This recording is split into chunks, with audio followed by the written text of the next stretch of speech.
1300 ஆண்டுகள் பழமை வாய்ந்த திருஞான சம்பந்தர் பாடல் பெற்ற ஸ்தலமான திருமாகரலீஸ்வரர் திருக்கோவில் மகா கும்பாபிஷேகம் மழையிலும் வெகு விமர்சையாக நடைபெற்றது. கோவில் நகரம் என அழைக்கப்படும் காஞ்சிபுரம் மாவட்டத்தில் காஞ்சிபுரம் அடுத்த மாகரல் கிராமத்தில் 13ஆம் நூற்றாண்டை சேர்ந்த திருக்கோவில் திருமாகரலீஸ்வரர் திருக்கோவில் ஆகும். திருஞான சம்பந்தர் பாடல் பெற்ற தலமாகவும் எலும்பு சம்பந்தப்பட்ட நோய்கள் தீரும் பரிகார தலமாகவும் இத்தலம் விளங்கி வருகிறது. திருக்கோவிலின் மகா கும்பாபிஷேக விழா நடந்த 3 தினங்களுக்கு முன்பு கணபதி ஓமத்துடன் தொடங்கி 4 கால பூஜைகள் விமர்சையாக நடைபெற்றது.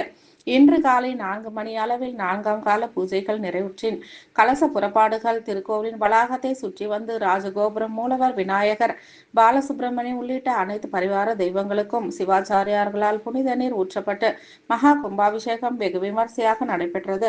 நாளை முதலில் அதிகான மழை பெய்த நிலையில் கும்பாபிஷேக நிகழ்வின் போது சிறிது நேரம் மழை ஓய்வெடுத்த நிலையில் மகா கும்பாபிஷேகம் நடைபெற்றது. ஏராளமான பக்தர்கள் இறையருள் பெற்றனர்.